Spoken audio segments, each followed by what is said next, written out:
fam. Welcome to Wind Down the Week with Angie, brought to you by Soltech Solutions. I'm your host, Angie, owner of Steel City Plant Company here in Bethlehem, Pennsylvania. Today, we are talking with Nizzi. Katherine is the designer and maker behind TerracottaKat. Over the past 15 years, she's worked in the marketing industry, specializing in design, social media, and photography. And for years, she's dreamt of opening her own pottery studio, which she's finally been able to open. She currently shares all things planty and pottery related on her Instagram at TerracottaKat. You can also find special guest appearances from her fur babies, which we love. And of course, there are tons of those pictures too. So we are going to welcome in Kat. Hello there. Thanks for having me. Hi there. Thank you so much for being with us. Your background is absolutely gorgeous. Thank you.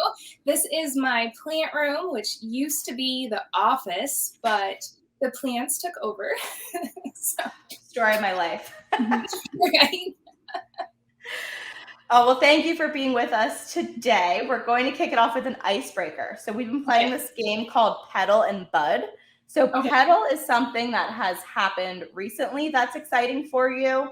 And Bud is something that is coming up that you're excited about. Okay. Putting you on the spot. Obviously, a petal has been the opening of my pottery studio, which it took a lot of planning to do, like over a year. So I'm still like riding high on the fact that it's working. I have a kiln in my basement. Wow. Yeah, so that's a petal, and it's definitely still blossoming. And then, oh gosh, a bloom or a bud. This is a long ways out, and it's a little sore right now. But I was supposed to be in Canada last week for a convention, and that got canceled because of pandemic reasons, which is totally fine, but it got rescheduled for next October, so I have that to look forward to. There you go. Yeah, so way to put a positive spin on it. Things are just getting crazy again, and we got to be safe, and gives me more time to plan and get my list of sites to see when I'm up in Vancouver. So still excited, a little heartbroken. Silver lining. Yes. Well, thank goodness for Zoom and why we're able to do this today and exactly make life a little bit easier for us. Exactly. What are yours? Your petal and bud. Oh, petal. Something that's happened recently. I just got back from Salem, Massachusetts. I've never been before. So I know in one of the previous episodes I said that was my bud that I was excited for. So now it's happened. Cool. Very, very cool. Into all of the things Halloween and witchy. So we got to see all the Hocus Pocus sites, and I got aura photography for the first time. You what? I got aura photography for the first time. Oh, that's yes, it's orange, so that's good. Okay. Have you ever gotten that done before? No, but I think it's been years since I saw a group of people. They had that done too, and it's intriguing. But no, I haven't had it done myself. So yeah, it was very interesting, different experience. So what does orange mean then? It means that high energy, like outgoing, stronger personality, and loves adventure and traveling and all of those things. So it was pretty spot on. I'm Sagittarius, so I'm a fire sign. So I was like, okay, orange makes sense. What is introvert, homebody? I don't know. I feel like maybe blue. That sounds like it could be right. Calming and I recently did one of those Enneagram things. My friend did it and she wanted me to do it. So I did it once. I'm like, this doesn't sound right.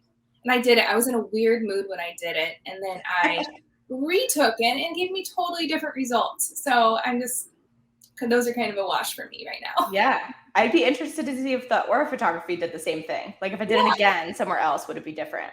Exactly. Or based on my mood? Is it really specific or not? Or the temperature. So right. Like those mood rings that were just always changing colors in the 90s. Yes. Which is so back right now, I'm sure. I know. Oh, good times. All right, so that was exciting. So my bud, something that's coming up. I mean, here in Bethlehem, it's the Christmas city, so it's honestly already getting Christmassy in town. I know it's not even Halloween yet, but we take it very, very seriously. So our plant shop here will be decorating for Christmas and getting all of our Christmas goodies together this week. Oh, so that's exciting. So fun. I would recommend these little tiny disco ball decorations. Yes. I think I found them at the Dollar Tree. So it's Okay. like $1 for 6 of them. But they're these little tiny disco balls, and they're the cutest thing. Going there right from here. I need all the disco ball stuff. I haven't seen them recently, but when, Christmas season is actually here. Yeah. Oh, that's a great idea. Thanks for the tip. Yeah. I decorated my shelves with those last year. So so pretty. I want to get the disco ball planters in the shop. I have them on my wish list on Etsy right now. Yeah. Oh. All right. Well, I'm drinking some Sasquatch, which is vanilla maple bourbon from Social Still Distillery. It's my favorite bourbon that we have at Social Still. And Social Still is located on the south side of Bethlehem. So they're local to right by Soltech, neighbors with them. And they're great community partners. We're excited to have them as our booze sponsor for the week. So thank you, Social Still. Cheers. Vanilla maple bourbon. Delicious. It's like the perfect fall drink. It is naturally infused with actual vanilla beans and maple, real maple straight. So it doesn't taste like flavored whiskey. It just tastes, it's just right on the aftertaste is the hint of vanilla and maple. So very delicious. What are you drinking? So I'm drinking a honey wine. I'll have to look at this bottle here. My husband picked this up for me last week. It's from an Iowa winery. Gosh, where is it from?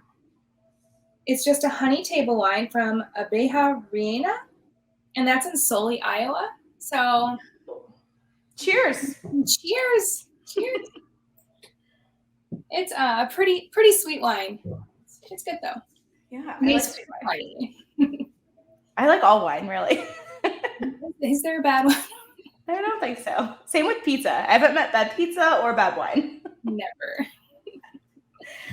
All right, so we're going to play a little game now that we got our drinks ready to go. We're going to do 2 truths and a lie as it pertains to plants, though, or your plant life, something like that.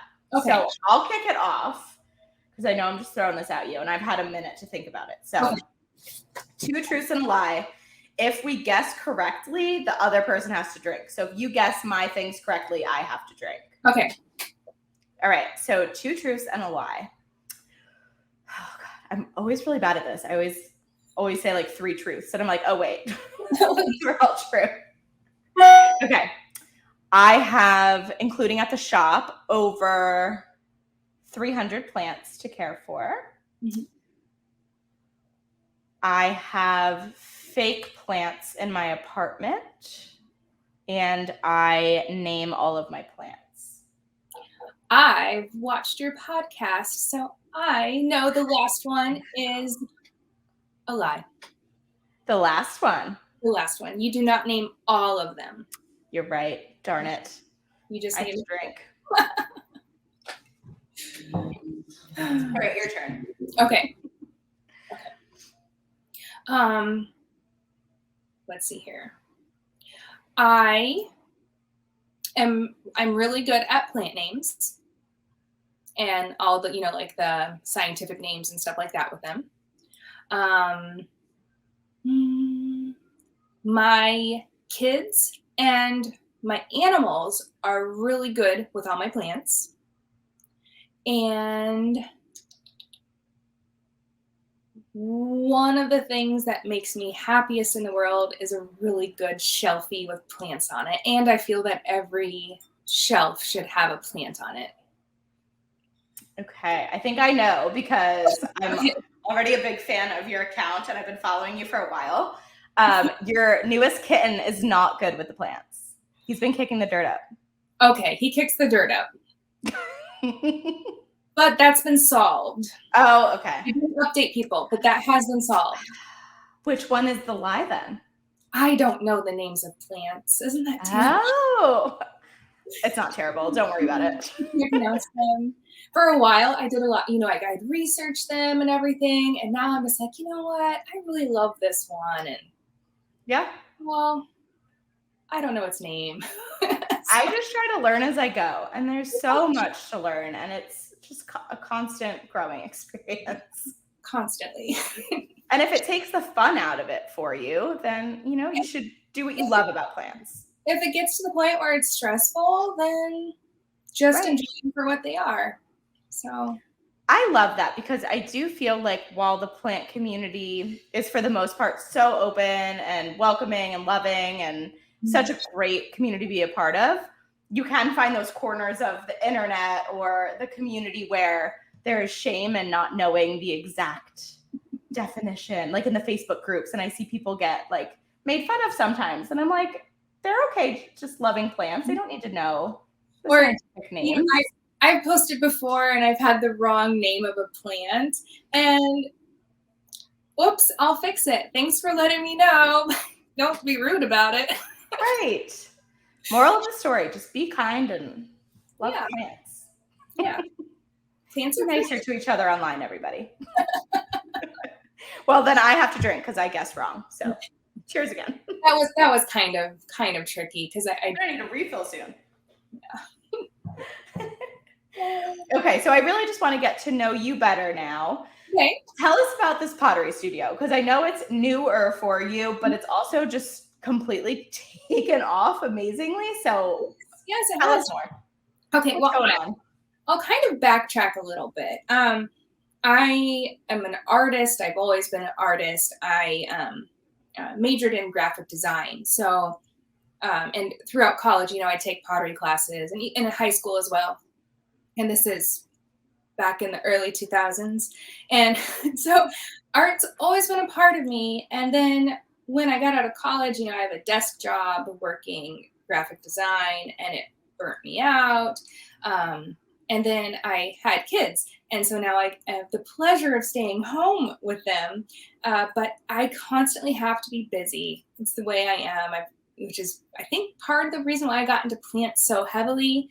And then I'm like, I need more of a creative outlet, one that can bring in a source of income at the same time of bringing pleasure. And because collecting plants does not really bring in income. Right. So anyway, I just, over the course of the past almost like 2 years, I've been trying to figure out how I can make it happen to get a studio in the house, because that would be the most efficient for me. And everything finally came together right in the middle of the pandemic, and it's just really worked out. So I live in an old home. It was built in 1920, and we have this creepy old basement, and there's this coal room down in the basement where there was splatters of coal on the walls and everything, because that's how they used to heat the house. And I thought this room will be perfect. It's all cement, which is a safety thing, and there's ways to vent. And so I painted that room, and it was terrible. It's really hard. It looks amazing. I saw it on your page. Oh, it was a lot of paint. And then my mother-in-law, she's an electrician. And so she wired the whole room for me, and she set up, the special outlets for the kiln. And I had a friend who was getting out of the ceramics hobby. And so I was able to get all of her stuff, and it just all literally just fell into place. And I've been able to create, and people have embraced it. And they, so far they seem to love what I make. And what I'm making is kind of different every time, and it'll keep changing and evolving as it goes. So the stars really aligned for that, to get your friend's stuff and have the perfect space. That was awesome.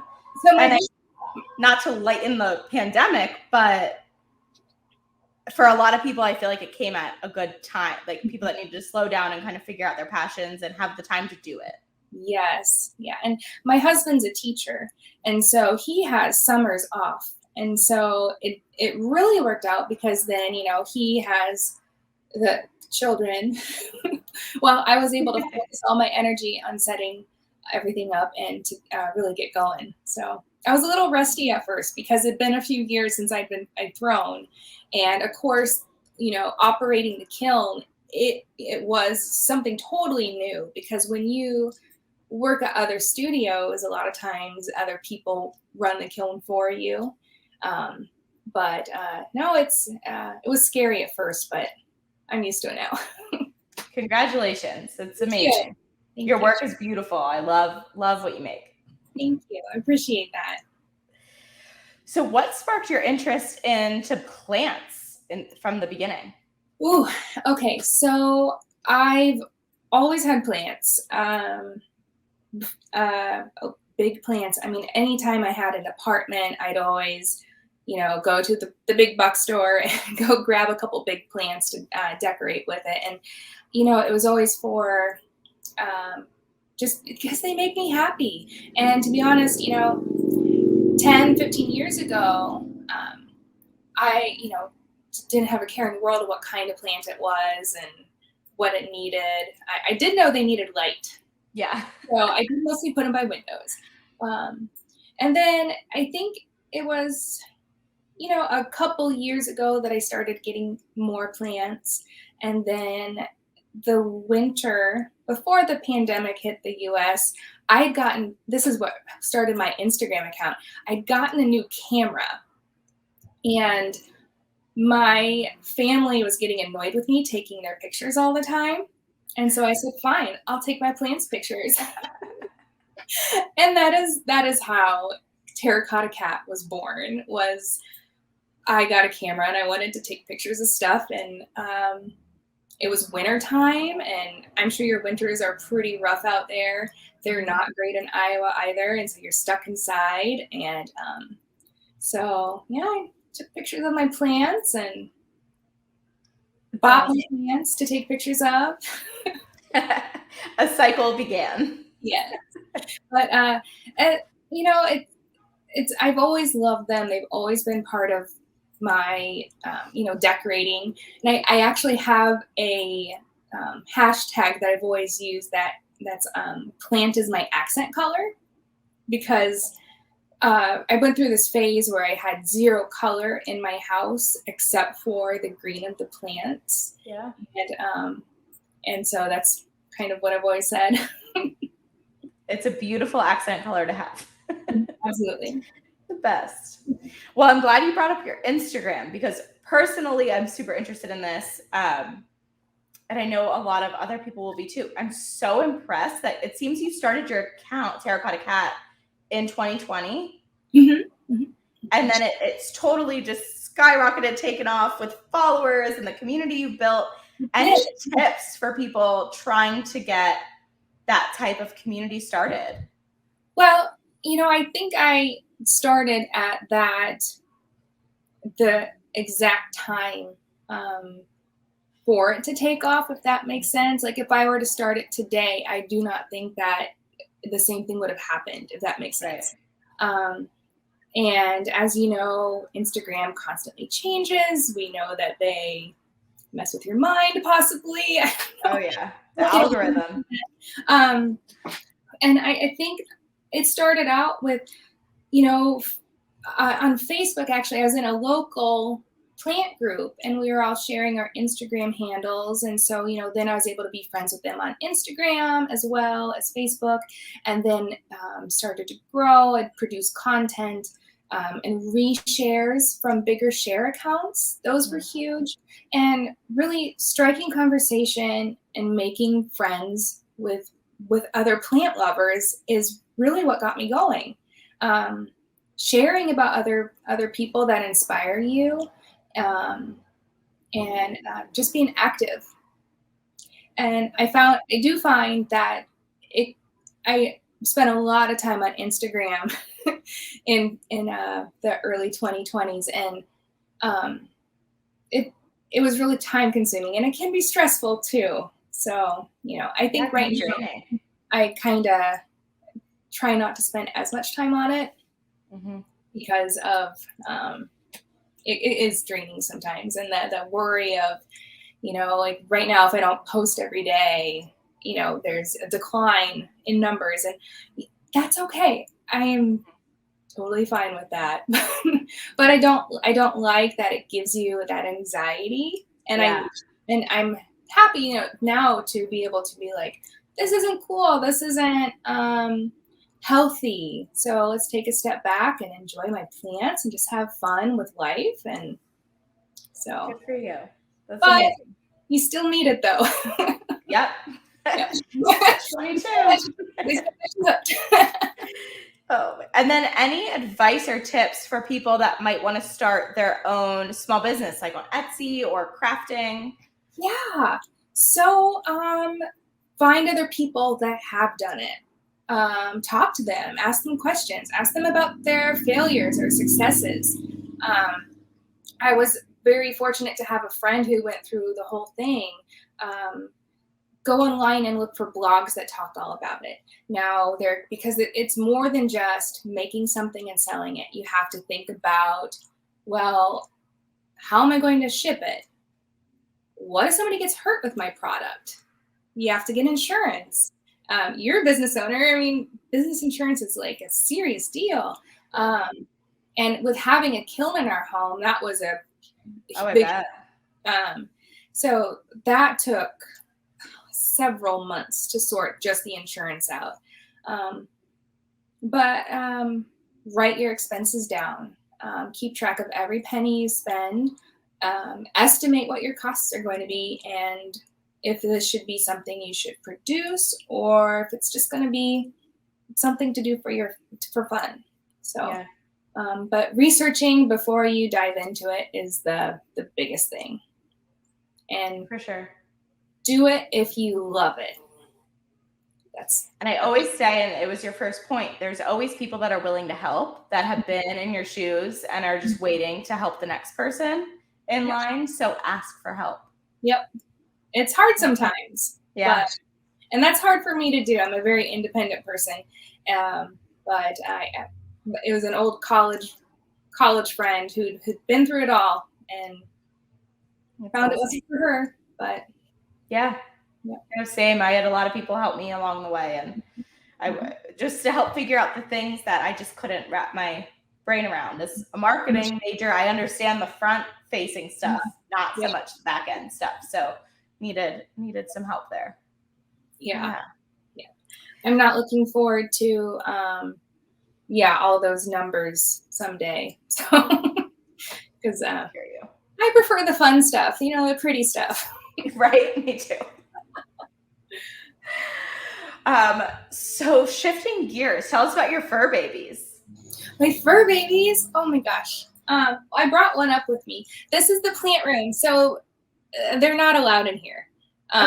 Especially the cats, because even though my cats, for the most part, are angel babies, they don't, yes, Martok, the kitten, was playing in the dirt. I put tinfoil over the plants, the dirt, and he hasn't gotten in them since. But so far, they're not eating any plants.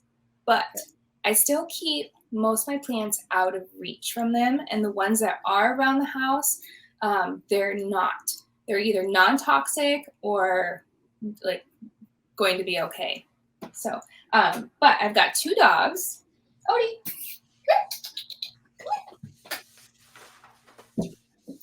so this is one of my babies. This is Odie. Oh my God. Hi. You are so cute. Yeah, he just turned 4.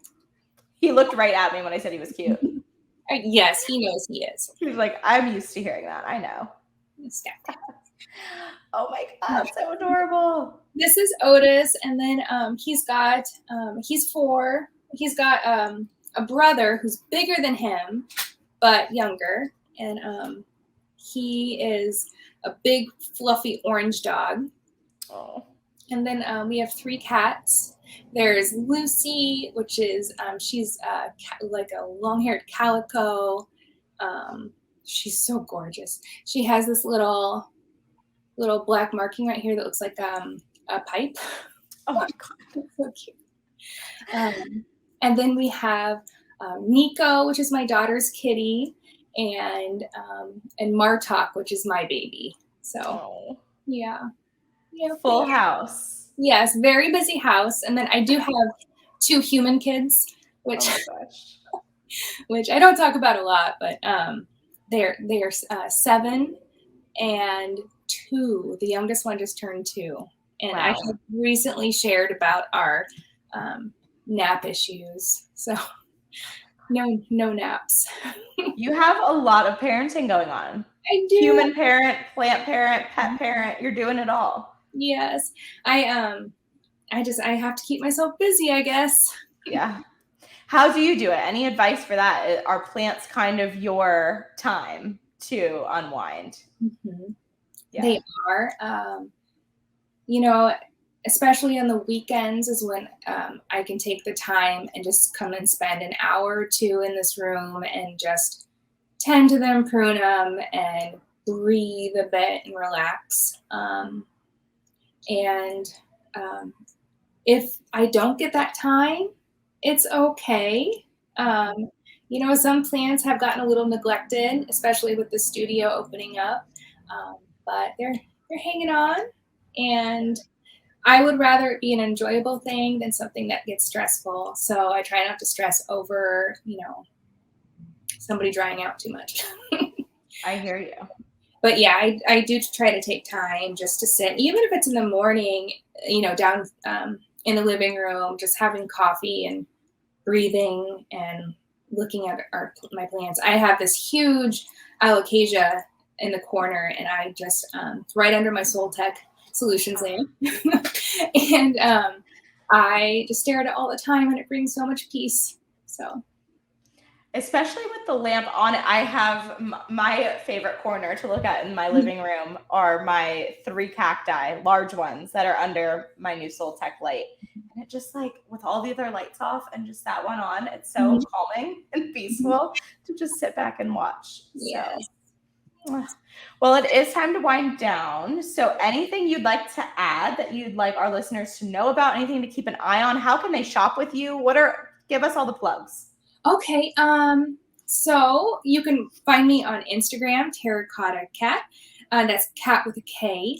And I try to have restocks in my pottery shop every 2 weeks or so. So, and I'll always announce that information on Instagram, as well as my Facebook, which is TerracottaKat as well. And then you can find me on Etsy, which is, you can search for the shop's TerracottaKat. So I think I also have the link for you too. So perfect. Yep, we'll post that up so that all of you can go check her out. Yeah, every couple of weeks I'll have a restock, and it'll always be something new, maybe some favorites from before, but yeah. So amazing. Yeah.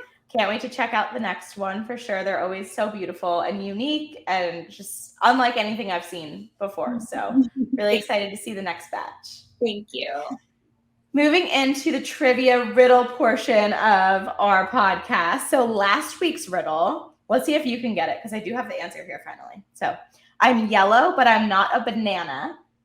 I can be over 10 feet tall, but I'm not a giraffe. I have seeds, but I'm not a lemon. I can provide oil, but I'm not canola. I'm a plant, but I'm not a rose. What do you think it is? Is it a sunflower? It is. Yes. Cool. So congratulations to whoever guessed sunflower right from last week. We're going to pull from everyone who answered correctly. You'll see your name pop up here. So congratulations. You have won a free Soltech Solutions t-shirt, and we will be in touch for you to claim that prize. So this week's trivia question, how many seeds does a strawberry have? How many seeds does a strawberry have? I don't have the answer yet. I'll have it for you next week. Tune in to listen to the correct answer. Until then, drop what you think your best guesses are in the comments or in your reviews. All right. Well, with that, thank you so much, Katherine, for joining us today. So thrilled to have you. Thank you to Soltech Solutions, Steel City Plant Company, Domasi Home, and Lehigh Valley with Love. See you next week. Thank you.